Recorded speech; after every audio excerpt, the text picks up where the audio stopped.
আমরা দাওয়াতি কাজ করার চেষ্টা করি, তবে আমি যতটুকু না পারি সেই জায়গায় আমি কোনো বাড়াবাড়ি এবং কোনরূপ মাত্রাতিরিক্ত ছাড়াই আমার হৃদয়ের 100% অনুভূতি থেকেই বলছি, সেই জায়গায় আমার পিতা যোজন যোজন এগিয়ে। এই বছর আমি যে প্রথম প্রোগ্রাম করেছিলাম সেটা ছিল সম্ভবত ময়মনসিংহ। সেই প্রোগ্রামে তারা যে ঘরে বসার ব্যবস্থা করেছে সেই ঘরে ছবি মূর্তি রাখা ছিল। নেতার ছবি সম্মানে সবাই রাখে, আর যদি সরকারি স্কুল কলেজ মাদ্রাসা হয় তাহলে রাখতে হয়। তো আমি বললাম যে এখানে তো আসলে আমার থাকা সম্ভব হবে না, আপনারা অন্য একটা ঘরের ব্যবস্থা করেন। এই বলে ঘর থেকে বাহিরে বের হয়ে আসলাম। তারা পরস্পরে আলোচনা করছে যে আরেকটা যে ঘরে বসতে দিবে বসার মতো, যেখানে আরেকজন আলোচক আছেন এখন অবস্থান করছেন, সেটাতেও তো এইভাবে ছবি মূর্তি আছে, সেখানেও তো নিয়ে যাওয়া যাবে না, তাহলে কি করা যায়? তো তারা আমাকে বোঝানোর চেষ্টা করতেছে যে আপনি বেশিক্ষণ নয়, অল্প কিছুক্ষণ থাকেন, তারপরে দেখি আমরা কিছু একটা করা যায় কিনা। আপনি বাইরে এভাবে বারান্দায় দাঁড়িয়ে আছেন, যেহেতু আমি তাদের মেহমান, তাদেরকে খারাপ লাগবে, কথাই স্বাভাবিক। তখন আমি তাদেরকে একটা কথা বলেছিলাম, ওইটা রেকর্ডেড আছে, কারণ ওই সময় আমার এখানে মাউথপিস অন করা ছিল, বক্তব্য দিতে উঠলে ভিডিও করা হবে, এই জন্য আগেই ক্যামেরাম্যানেরা লাগিয়ে রেখেছিল। তখন আমি তাদেরকে বলেছিলাম, দেখেন আমি বড় কোনো দায়ী নই, বড় কোনো আলেম নই, আর পূর্ণ 100% ইখলাসের সাথে দাওয়াতি কাজ করতে পারি এটা দাবিও করতে পারবো। আমাদের বয়স অল্প, যুবক মানুষ, জ্ঞানের অভাব, বুদ্ধির অভাব, তাকওয়া পরহেজগারিতার অভাব, ইখলাসের অভাব, সবকিছুর অভাব। কিন্তু একটা জিনিস, সেটা হচ্ছে এই দেশের হাজারো মুসলিম, হাজারো মুসলমানের সন্তান আব্দুর রাজ্জাক বিন ইউসুফের ইখলাস, আব্দুর রাজ্জাক বিন ইউসুফের খুলুসিয়ত, আব্দুর রাজ্জাক বিন ইউসুফের কথার সত্যতা, আব্দুর রাজ্জাক বিন ইউসুফের দাবির অটলতাকে 100% অন্তরে বিশ্বাস করে নিজের আমল এবং আকীদা পরিবর্তন করেছে। আমি তার ছেলে হিসেবে দাওয়াতি কাজ করে মানুষের কোন উপকার করতে পারবো এই আত্মবিশ্বাস আমার নাই। আল্লাহ দিলে সেটা আল্লাহর ইচ্ছা, কিন্তু আমার আত্মবিশ্বাস নাই। কিন্তু আমি যদি আমার পিতার উপর মানুষের যে আস্থা, মানুষের যে বিশ্বাস, তার তাকওয়া, তার পরহেজগারিতা, তার ইখলাস, তার খুলুসিয়ত, তার দাওয়াতের উপর মানুষের যে আস্থা বিশ্বাস, আমি যদি আজকে এই ঘরে ঢুকি তাহলে ওই আস্থা বিশ্বাসকে বিক্রি করে দেওয়া হবে। আমি দাওয়াতি কাজ করতে না পারলে অন্তত আমার পিতার উপর মানুষের যে আস্থা বিশ্বাস আছে ওইটাকে বিক্রি করতে পারবো না।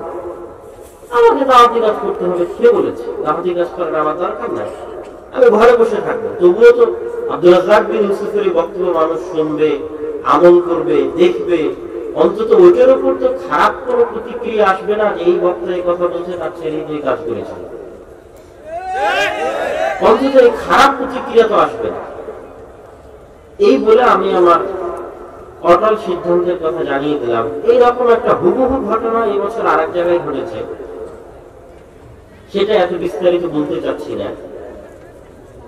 তো আজকে আসার সময় মনে হলো কেউ বলছিল যে কোথায় আছি আর কোথাকার কথা বলছি। তো আমি দেখেছি আব্বু মাসুম ড্রাইভার, আমাদের মাসুম ড্রাইভার, তার প্রতি আব্বুর কঠোর থেকে কঠোর নির্দেশনা। আরো দু একজন ড্রাইভারের কথা তুলে আব্বু মাসুম ড্রাইভারকে কঠোর থেকে কঠোর নির্দেশ দেওয়া আছে, তুমি যখন যেখানে থাকবে তখন সেখানকারই কথা বলবে। আমি এবং আমার মামাতো ভাই ওবায়দুল্লাহ আজকে 2 দিন থেকে তার গাড়িতে ছিলাম।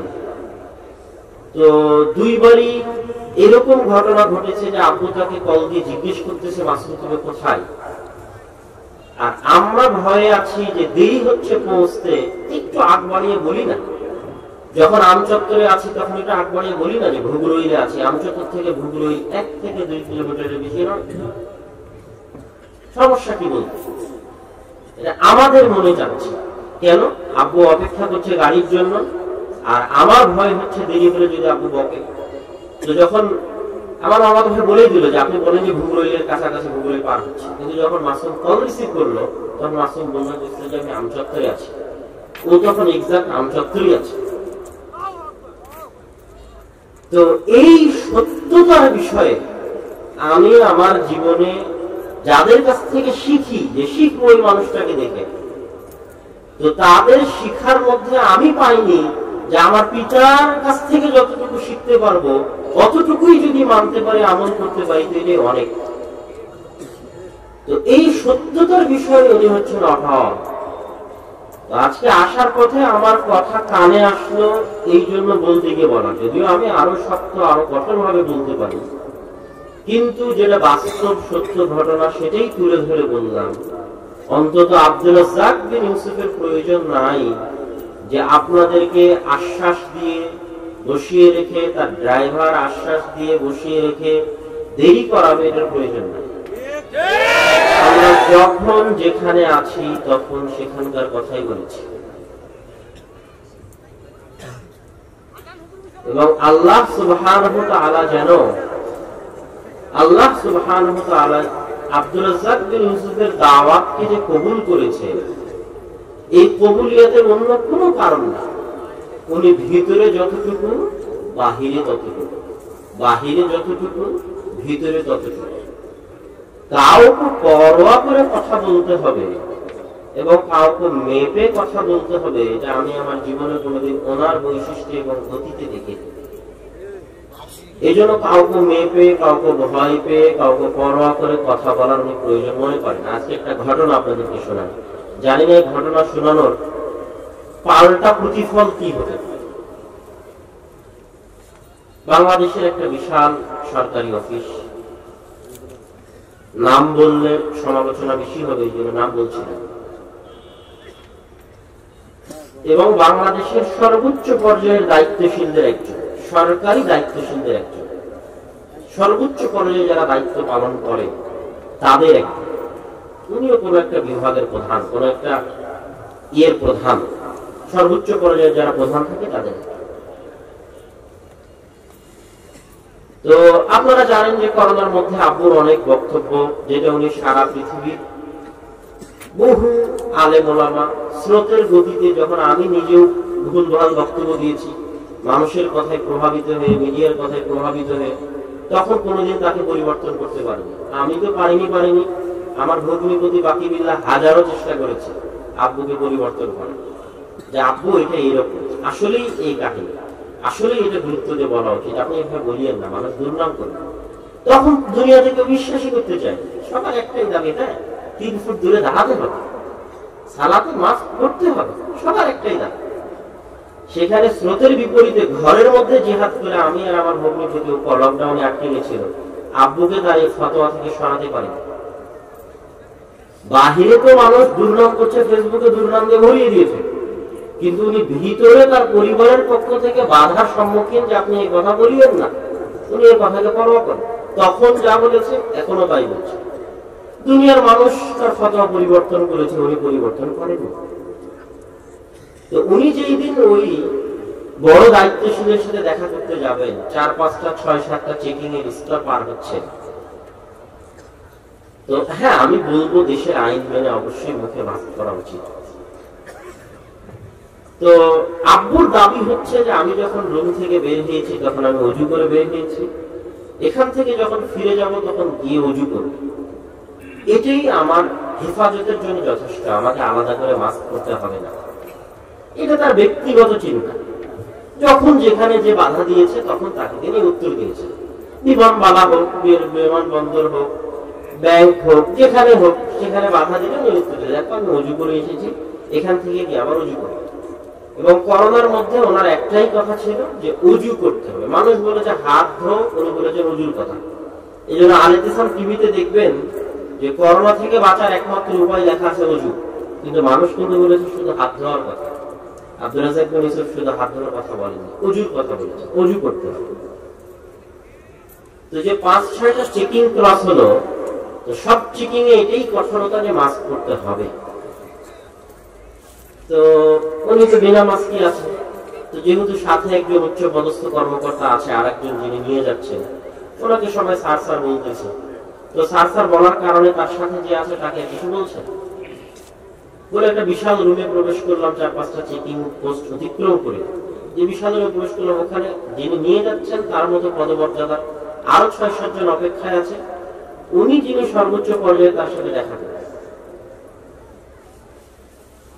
তো সিরিয়াল আব্বুর আগে দিল, ওনার কাছে গিয়ে যখন বলা হলো যে আব্বুর সাহেব আসছেন, ওনাকে আগে নিয়ে আসে গেল। উনি দাঁড়িয়ে টেবিল থেকে দাঁড়িয়ে সালাম দিলেন। সালাম দিয়ে আমার ধারণা ছিল যে আর 10টা মানুষ যখন এইরকম বড় পর্যায়ের ব্যক্তির সাথে দেখা করে, আমি ব্যক্তিগত ভাবে হলো অনুনয় বিনয় করে কিছু বলতাম, কিছু অনুরোধ করতাম, কিছু দাবি দেওয়া, কিছু আবদার রাখতাম। আমারও ধারণা যে আমরা অবশ্যই আজকে এরকম কিছু বলতাম, কিছু দাবি দেওয়া, কিছু আবদার, কিছু অনুরোধ রাখতাম। কিন্তু যেই বিষয়ে সমস্যা তৈরি হয়েছে, আপনি ওই বিষয়ের উপরে এত কঠোর বক্তব্য দিলেন, ওই রকম উচ্চ পর্যায়ের দায়িত্বশীলের সামনে, যে আমি নিজে আতঙ্কিত ছিলাম যে এই বক্তব্যের পরে কি হবে। ওই রকম উঁচু পর্যায়ের দায়িত্বশীলের সামনে যেই বিষয়ে সমস্যা তৈরি হয়েছে, ওই বিষয়ে উপস্থিত কোরআন এবং হাদিস থেকে এত কঠোর বক্তব্য দিলেন, যেগুলো অধিকাংশই ছিল করোনা রিলেটেড। তো ওই দিন আমি আর একবার জানতে পারলাম যে আমিও আসলে আমার বাবাকে এখন 100-100 চিনতে পারি। ওনার ব্যক্তিত্ব, ওনার অটলতা, ওনার দৃঢ়তা, ওনার নীতির উপর অটলতা, এইটা আসলে আমিও এখন 100-100 চিনতে পারিনি। ওই দিন আমি এটা অনুভব করতে পারলাম। সুতরাং যারা এখানে মঞ্চে বসে 2-3টা কথা বলে ওনার উপর কিছু আরোপ করতে চায়, তাদের উচিত আল্লাহকে ভয় করা এবং এই কথার হিসাব কি আমাদের মাঠে দিতে হবে। এবং আব্দুর রাজ্জাক বিন ইউসুফ যতটুকু বলেন অতটুকু উনি সত্য বলেন। তিনি দিন বিক্রি করে মানুষের কাছে খাবেন না, 30 বছর থেকে বলে আসছে, এখনো বলছেন, এবং এটার উপর উনি অটল থাকার চেষ্টা করেন। একই সময় যেহেতু অনেকগুলো ঘটনা ঘটেছে, এইরকমই আর একটা বড় উচ্চ পর্যায়ের অফিসে এবার ডেকে পাঠানো হয়, সেটাও একটা কঠিন জটিল বিষয়। দাবি হচ্ছে আপনার ফতোয়া পরিবর্তন করতে হবে। আপনি এভাবে বলেছেন, এভাবে বলেছেন। তো বাসা থেকে আলোচনা হয়, আপু এই মর্মেই গেছে, এই বলেই গেছে যে যা হয় হোক, আমি ফতোয়া পরিবর্তন করতে পারবো না। এই জন্য ফতোয়া পরিবর্তন করতে পারবো না যে আমি যা মুখে বলেছি এটা আমি বলিনি, এটা আল্লাহ রাসূলের হাদিস, বুখারীতে লেখা আছে। আজকে আপনারা আমাকে ফতোয়া পরিবর্তন করতে বলছেন, বুখারীতে পরিবর্তন করতে পারবেন না। তো আমি যেটা বলেছি এটা বুখারীতে থাকা আল্লাহ রাসূলের হাদিসের অনুবাদ, এটা পরিবর্তন করতে পারবো না। তাতে আপনারা যেটা করার সেটা করতে পারেন। তবে হ্যাঁ, আপনারা চাইলে আপনারা যে বিষয়ে আতঙ্ক বোধ করছেন, যে বিষয়ে সমস্যা বোধ করছেন, সেই বিষয়ে আমি এই ধরনের একটা ব্যাখ্যা দিতে পারি। যখন তারা দেখলো যে এরকম কঠিন পরিস্থিতিতেও তার মতো একজন আলেম, আজ থেকে 1300-1400 বছর আগে শুনতাম যে মানুষকে ফতোয়া পরিবর্তন করার দাবি পেশ করা হয়, কিন্তু আজকে আমার জীবদ্দশায় দেখলাম যে এই যুগেও একজন আলেমকে তার ফতোয়া পেশ করা, পরিবর্তন করার দাবি পেশ করা হয়। তো সেই যুগে যেমন আহমদ বিন হাম্বল বলেছিল যে আমার ফতোয়া পরিবর্তন হবে না, তাতে আপনারা জুলুম অত্যাচার যা করেন করেন। ইমাম মালিক বলেছিল আমার ফতোয়া পরিবর্তন হবে না, তাতে আপনারা জুলুম অত্যাচার যা করার করেন। আমি বক্তব্যের মঞ্চে যা বলেছি সেটা মানুষের সামনে পরিবর্তন আমি করতে পারবো না, তাতে আপনারা যা করার করেন। এই নিদর্শন 1400 বছর পরে এই যুগে আমি সচক্ষে দেখেছি, সত্য ঘটনা। এখন বিস্তারিত খুলে বলতে পারছি না, কিন্তু একদিন ইতিহাসে লেখা থাকে। সুতরাং এই ধরনের মানুষদের জন্য আপনাদের দোয়া করা উচিত।